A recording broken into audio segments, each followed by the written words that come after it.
In this video, I'll be teaching a chapter from A Course in Miracles. My name is Kaylee. I'm a clinical hypnotist and student and teacher of A Course in Miracles. I specialize in hypnosis for soul remembrance, remembering that we are one with all that is. If you enjoy today's discussion, this is just a clip, a moment from our live discussion that I have on a bi-monthly basis in my membership, Heaven on Earth Academy. That is not only a space for us to study the premises of A Course in Miracles unity consciousness, but a space where I guide you on a journey of soul remembrance, training your subconscious mind through hypnosis, advanced meditation, and breathwork to identify, to remember who you really are. Unity consciousness, one with all that is. I hope to see you inside of our membership, see you on the live call, see you in the community. Otherwise, enjoy this video, and I'll be posting on a weekly or bi-weekly basis. Speaking about A Course in Miracles, I'd love to just do a mini drop-in, so wherever you are is perfect. If you can close your eyes, I invite you to close your eyes. With your eyes closed down, take a slow and easy inhale all the way in, and then an audible exhale, letting go.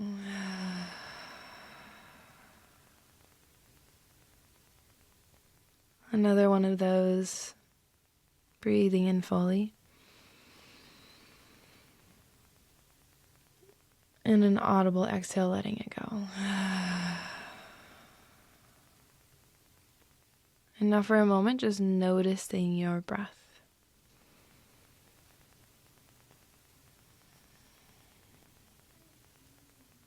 Noticing the connection of the inhale and the exhale.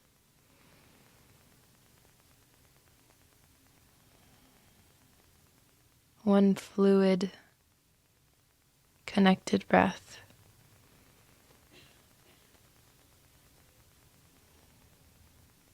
That is constant and ever present.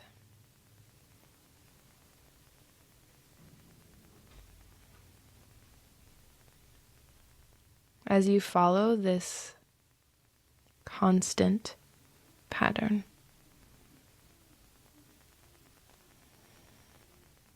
allowing it to take you to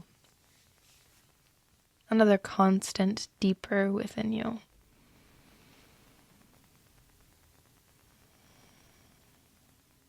Noticing that you are not the breath, even though it has happened for your entire life. It is not who you are. You are the awareness of the breath.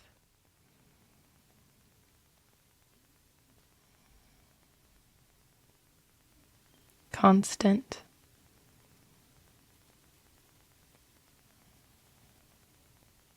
Has always been and will always be.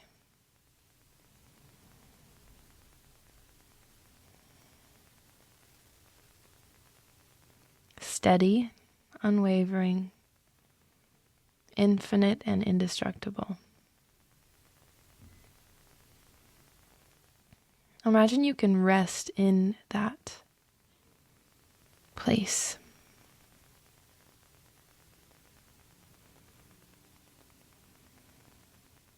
There is a stillness, a peace in this place. And your mind can be busy and your body can be healing, or you can experience challenges in the world. And still this place is steady and constant.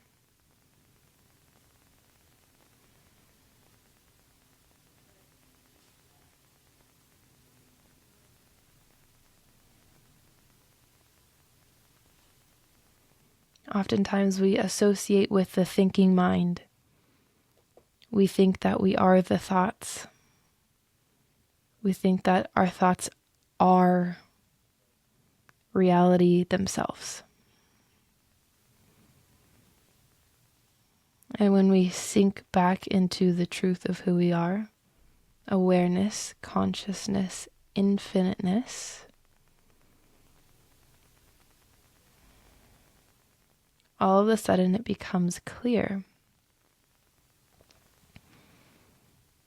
that while our thoughts can shape, form our reality, there is a deeper truth beyond them.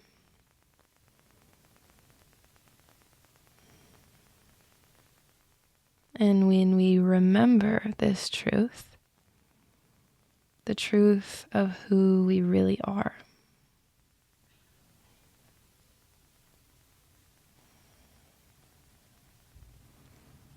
life gets to be easier, more fun.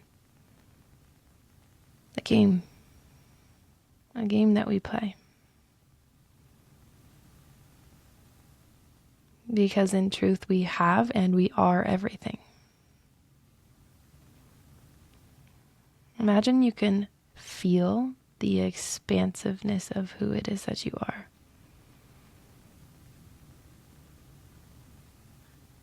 Consciousness experiencing itself.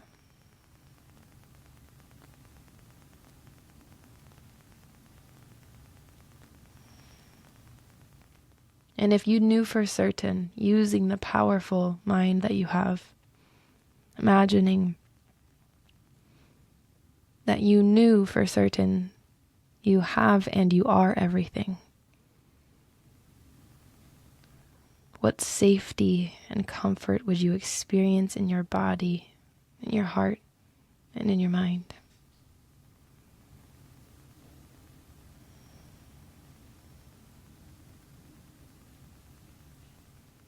Imagine you can breathe in that safety, filling every part of your being with it, and as you exhale, relaxing deeper into it. Being reminded here and now, this is the truth of who you are. Infinite, indestructible, having and being absolutely everything that you need. And from this place, what becomes possible for you? What are you really capable of doing? Why are you really here? How are you meant to be of service?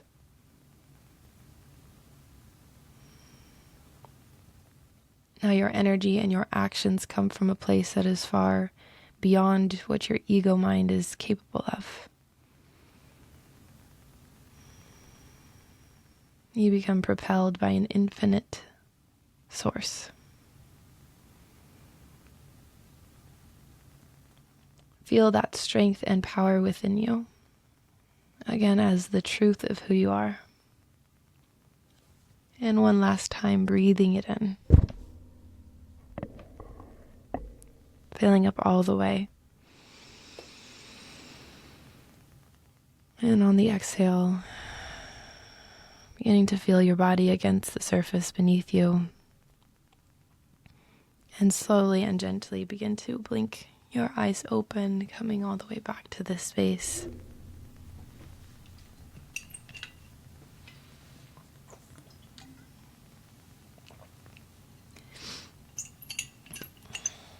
Welcome back. I wanted to start with this drop in as a reminder of why it is that we're here. What it is that we're going to be talking about in A Course in Miracles. Again, the way that I like to sum it up is that A Course in Miracles reminds us that we can exist in a human body with the mind of God, meaning we can exist in this eternal peace. And our gateway there, our pathway there is in the present moment when we choose to remember that we have and we are absolutely everything that we need. Today we are going to be talking about the return to source, returning back to that soul remembrance. And we're also going to dive into how the ego will use life situations, challenges, and also sickness to pull you away from that deep soul remembrance. So the way that we'll do this is I'll go through chapter 8. I have some sections and sentences that I felt really, really encapsulate the potency of chapter 8. And what I'll do is I'll read them, and because A Course in Miracles can sometimes be dense or like confusing, I'm just going to make them make sense. I'm going to talk about what this actually means in our reality. So we'll just dive right into this. What I'll do too is I'll share them in the chat as I go. I'll share the sentences or the chunks of text so you can read it as I read it. First one says that the journey to God is merely the reawakening of the knowledge of where you are always and what you are forever. It is a journey without distance to a goal that has never changed. I think we really touched on that inside of the drop-in. And what I really wanted to get out of this is the essence that it is here now. It is there is nowhere to get to. It is a journey without distance to a goal that has never changed. And that focus that we had on the breath, focusing on the breath and remembering, honestly, I forget this sometimes. I remembered in the middle of this of like, oh my gosh, we've been breathing our whole lives. Like, how constant is that? It's like, and it's like when you focus on intentionally breathing, it's like, it's a job, it's something that our body is doing. And yet it is so constant and ever present. And when we can focus on the constantness of consciousness, this awareness that we always have, you recognize that there is no distance between us and, all these words sound so prestigious and like only the highest of highs get to them, of like enlightenment and awakening and nirvana. And yet it's literally here now and is available in absolutely every single second that we choose to arrive here and now. The next little excerpt I've got says, do you think the world needs peace as much as you do? Do you not want to give it to the world as much as you want to receive it? For unless you do, you will not receive it. If you will to have it of me, you must give it. Again, this is the juice of A Course in Miracles. And it's honestly what inspired me to do this giving effect and giving to others is the premise of A Course in Miracles. It's like, don't you think that the world needs peace just as much as you do? And do you not want to give to the world as much as you want to receive it? Because if you don't want to give it as much as you want to receive it, then you won't receive it. That the only way to receive this peace is to give it. And I think that it's so easy, especially in a lot of spiritual paths, like the paths of solitude is a lot of spiritual paths. And like, no, as always, no shit, no shame. There's no wrong way to go about this. But what the beauty of this practice offers is that in giving, I receive. So peace is something that happens when you give externally. We talk about entering heaven 2 by 2, as in needing a brother, needing someone, needing another human, another soul to be able to see this within you. This is like the law of reflection too. We talked about relationships right before we got into this, and relationships are so potent and oftentimes the most powerful container for healing, because it shows you exactly where it is that you're not loving yourself. So in loving another human and choosing to love that other person, we remember that in the end, there are only one of us. There is only one of us here. So when I choose to love another person, it's not like I'm being a good Samaritan. It's not like I'm trying to do it to save the world and like be, I mean, yes, and when you love someone else, when you give them grace and peace and forgiveness, you're doing it for yourself. Because in the end, again, there's only one of us here. And I love this kind of metaphor too, and just like a deep reminder that it's like we've got these lenses, right? And these lenses aren't just lenses that see outward, but they're the same lenses that see inwards. And if they're filled with poop, they're filled with crap. I'm constantly looking through poo-poo lenses of, oh my God, that person sucks. This situation sucks. My life never works out for me.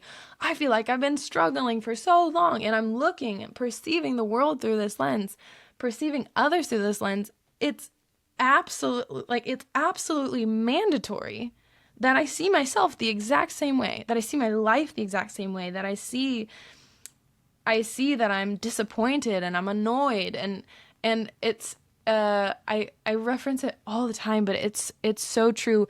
Projection and love, projection is not just fear-based. We are constantly projecting 100% of the time. So if we want to love our life, if we want to experience this in our internal inner peace, if we want to amount to the things that we know we're capable of achieving, then the only way to do that is through projection. So then it's just the question of like, what am I projecting right now? And I just want to take this moment to give some examples of how simple and how easy it can be to project love. I think a lot of times it's like, I'm doing a giving project right now, essentially, to just practice giving more love. And I'm immediately seeing, oh my God, there's so many more ways than I had imagined. And in my head, I was like, giving love is like, oh, it takes so much time, it takes so much energy. And what if I don't have the capacity to give that love? It's everywhere and it's all around us. It can be something as small as like walking past someone and internally blessing them. It could be smiling. Today I was on a walk and I like didn't look at someone because I was like, oh, like they probably don't want to interact with me. And then I was like, that's a weird projection. Like I just projected that they don't want to interact with me. And then I thought, I was like, okay, why did I do that? And then what would the opposite be? The opposite would be I would turn to them and smile at them. And then whatever, if they didn't smile at me, then that's fine. But then what if they were like, oh, that girl was like weird. And then that just kind of like made them laugh later, like the only outcome could be best case scenario if I just turned and smiled at someone. And the more that we strengthen our capacity to love, the more we strengthen our capacity to see that the love is actually all around us within our own life. And so eternal peace is something that is now, it's experienced right now. And the entire intention of the practice is recognizing that the more that we choose it right now, the more that we experience it long term. Like now it's like, oh wow, I experienced that like just like chunk of goodness where like colors were brighter and everyone just seemed like happy to be here, maybe for a few hours and then maybe it's a few days and then maybe it's a few weeks. But the only access point is always right now. That's the cheat code. Okay, that's our little introduction. Now let's get into sickness. I will say A Course in Miracles does have a radical viewpoint on sickness. And so we'll dive into it. I'll talk about it. And then I'm, as always, like super open to discussion about it because, there could be like diverse opinions about this very specific topic. So let's start with the first little section right here. This says, sickness is a way of demonstrating that you can be hurt. It is a witness to your frailty, your vulnerability, and your extreme need to depend on external guidance. The ego uses this as its best argument for your need for its guidance. It dictates endless prescriptions for avoiding catastrophic outcomes. Woo! Okay, so A Course in Miracles is essentially saying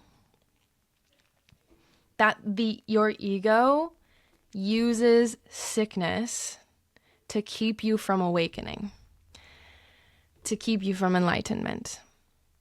Because if you started to become enlightened, to become awakened, to remember your unity consciousness, the ego would become a lot less important. The ego's whole MO is, I need to be important so that I can be. I need to prove that I am important as this singular identity. I am important, essentially.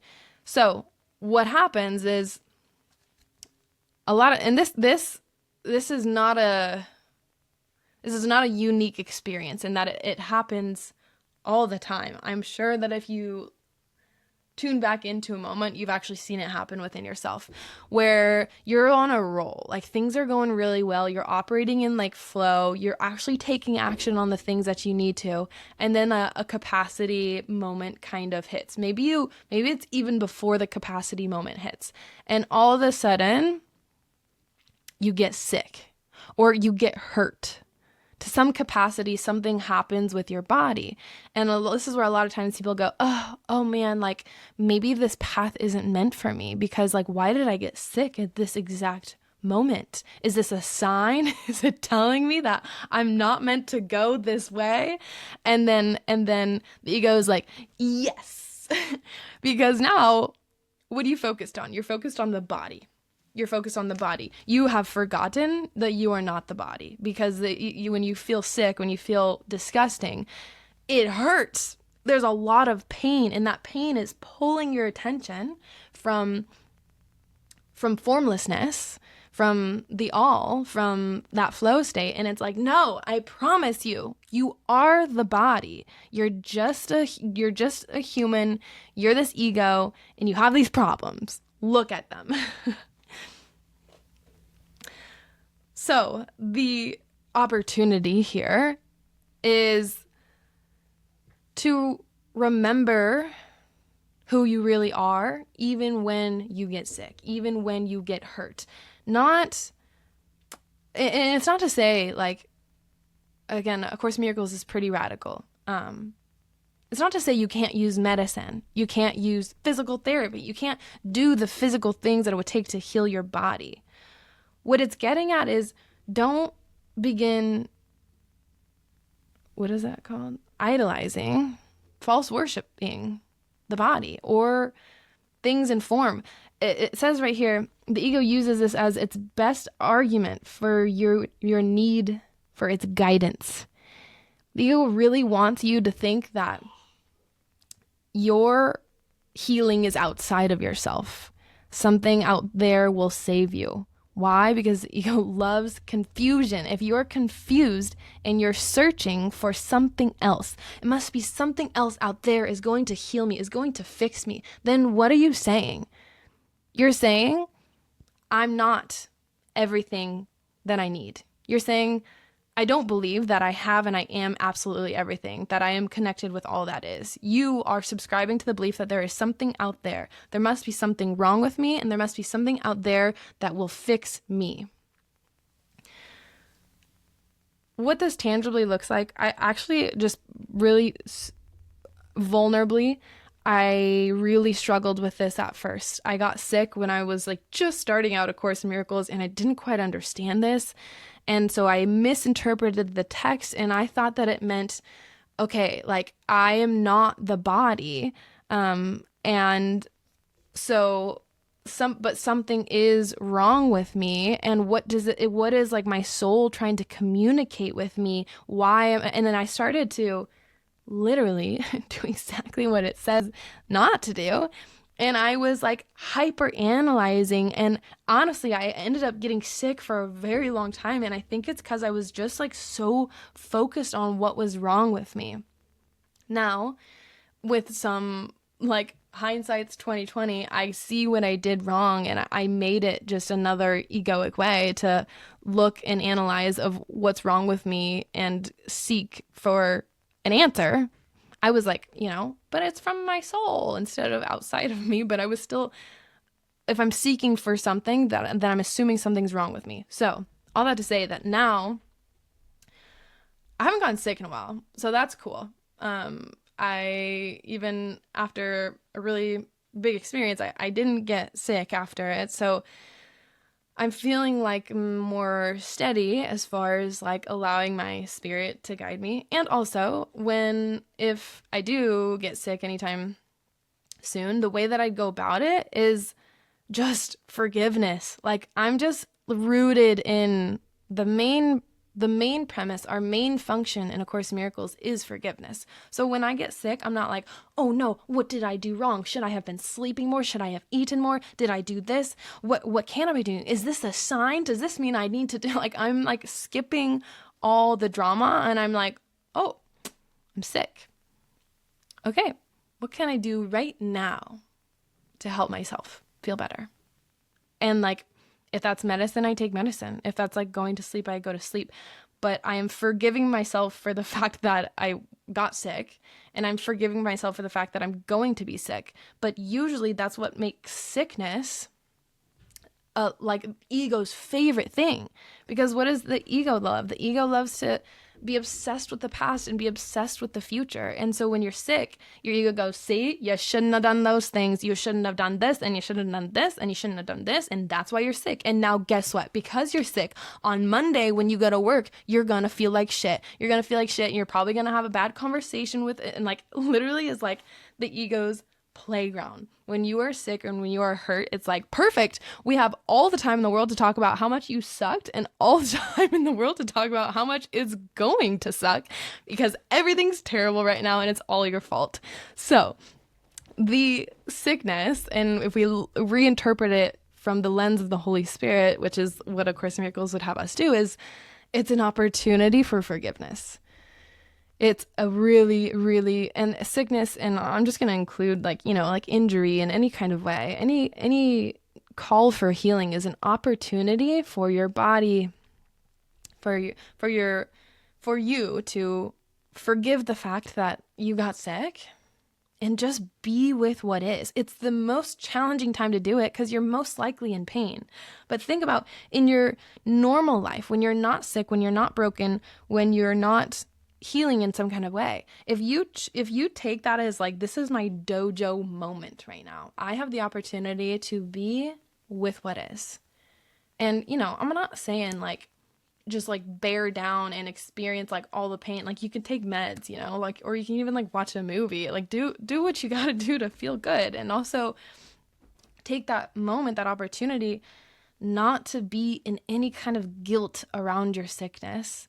And then how powerful and how potent are you going to be in your normal life when you have just trained your mind to not enter into guilt world, that's where that place loves to take you to. The sentence says that healing is release from the fear of waking, and the substitution of the will to wake. The will to wake is the will to love, since all healing involves replacing fear with love. Healing is the release from fear of waking.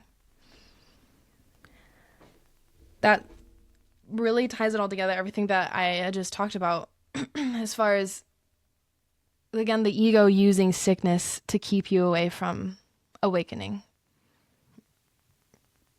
So healing is the release from the fear of waking. Again, because remembering that when you identify as all that is, unity consciousness, you are identified as the all, and ego is the I. I this, I this, I this. That's the ego.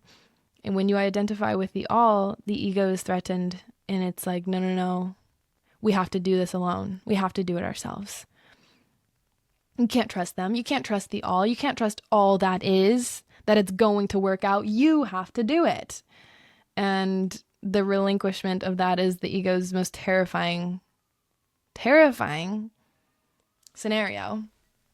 So, of course, it'll be like, oh, I know what to do. We'll get you sick so that you're not even in your right mind to be able to unwind these fear-based delusions that are keeping you from this unity consciousness. Alrighty, this next one says,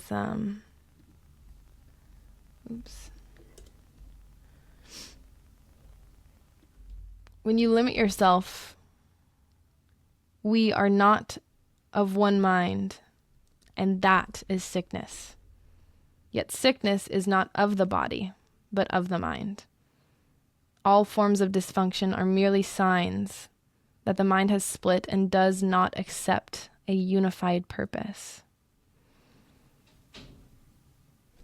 Just a big reminder too that like the whole premise of this is like sickness is not of the body. It expresses itself through the body, but sickness is of the mind. And more importantly, or the way that I see it is it's of the mind, but it's when we forget we are a spirit. When we remember we are a spirit, we are one with all that is, then the spirit is emanating our body. And when we remember that we are a spirit, all that is, then we are connected to our purpose. We're here to share and to give love. And when we remember that, then of course, love wants to express itself. When love wants to express itself, when it's not worried about its survival or if it's going to get enough, when it just wants to express itself, when it wants to give, it's going to light up this vehicle that it's in. It's going to move seamlessly and easily. It's going to ask you for nourishing foods and for exercise. This spirit, when your spirit is radiating through you and guiding you, your body responds to it. When you disidentify with spirit, when you disidentify with soul, when you fully identify with ego, separation, I'm not enough, I don't have enough. That's what sickness is. It's just that you've forgotten. It says when you limit yourself, when you forget that you are infinite and indestructible, when you limit yourself, we are not of one mind, and that is sickness. And so it expresses itself in body, in depression, in deep struggle and challenges and suffering. It says, yet sickness is not of the body, but of the mind. All forms of dysfunction are merely signs that the mind has split and does not accept a unified purpose. Once again, reminding us that we think we have many problems, but we really just have one, which is the belief that we could be separate from God, from all that is. Alrighty, I have one last blurb here. This one's really long, I will say, but I feel as though I had to include all of it because it sums up everything so beautifully. I literally can't even send it all at once. That's how long it is. Okay, I'll send it first chunk. This, and then... Okay. It says, never forget, then, that you have set the value on what you receive and have priced it by what you give. To believe that it is possible to get much for little is to believe that you can bargain with God. God's laws are always fair and perfectly consistent. By giving, you receive. But to receive is to accept, not to get. It is impossible not to have, but it is possible not to know you have. The recognition of having is the willingness for giving.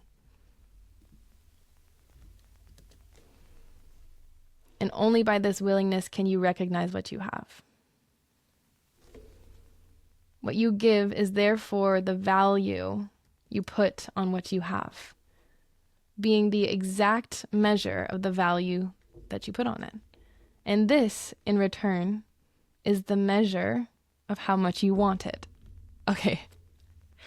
This one is like a little bit confusing, but I want to try to like get a grasp on it and like put the finger down on this, because this one is so potent, and this one is like the entire encompassing knowledge of A Course in Miracles and the wisdom that it's like getting across to us. So I want to repeat that sentence.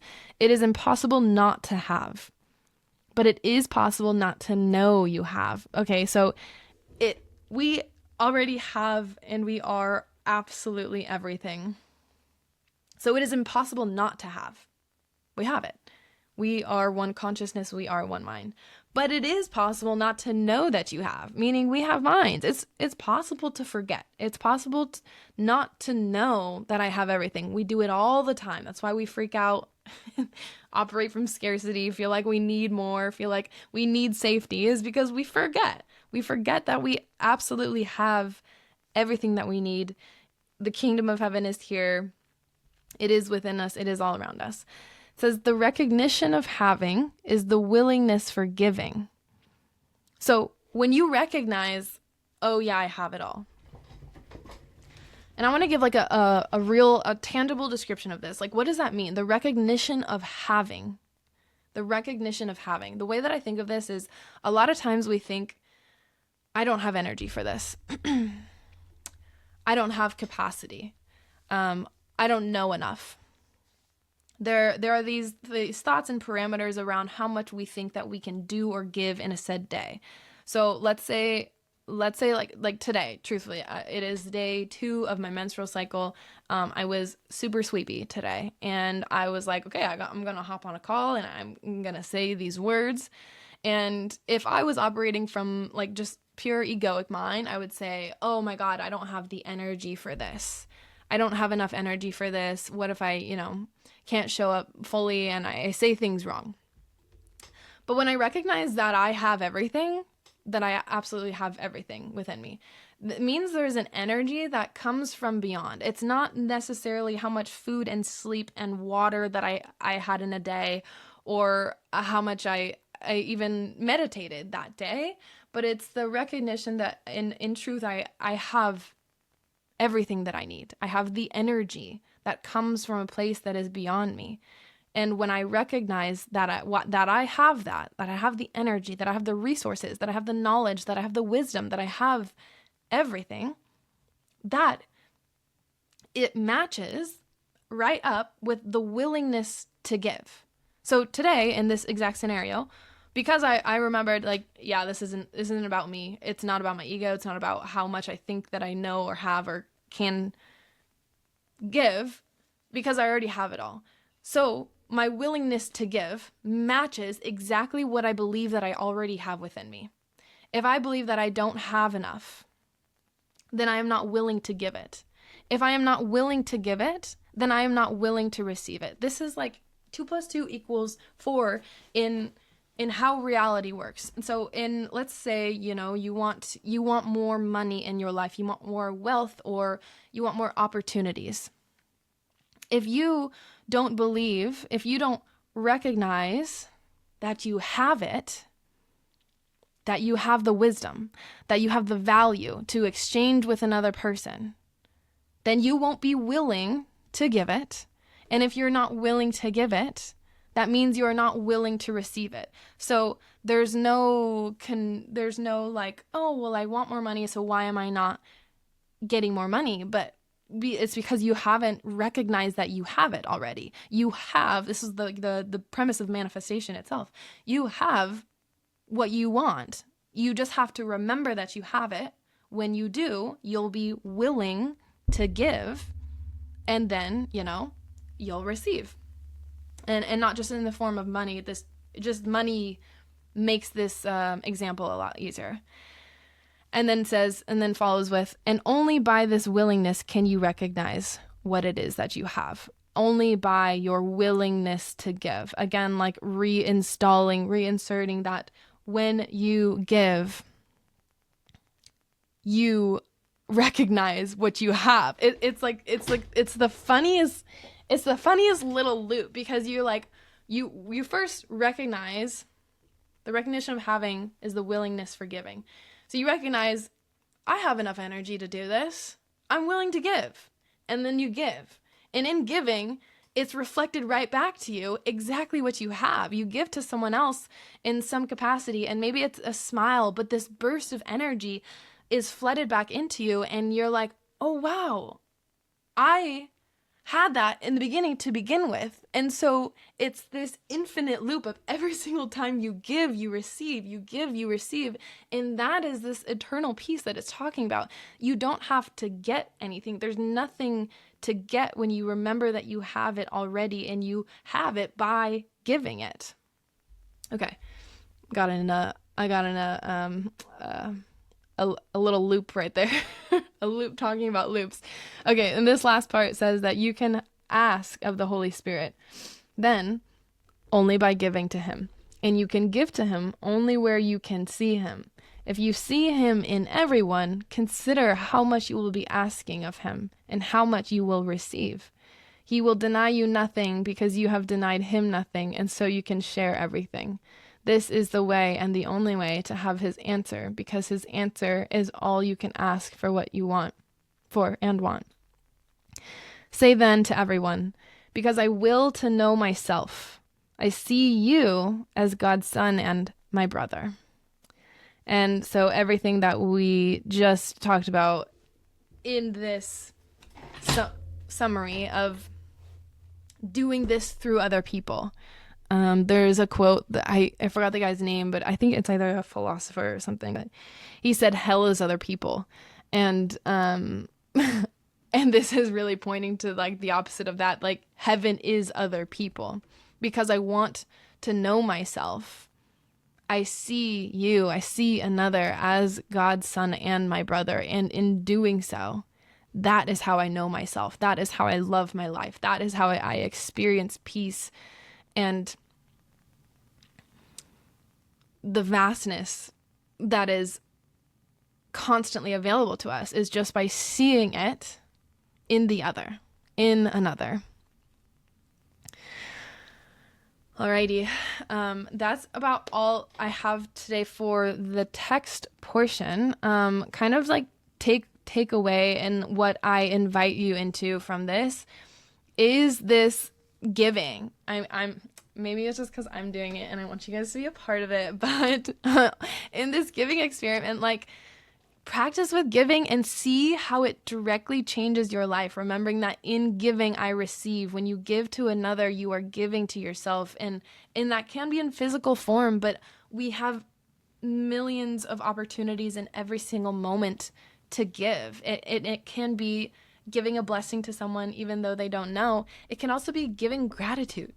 Like giving to God right now, giving to the universe. Like, what can you be grateful for in this moment?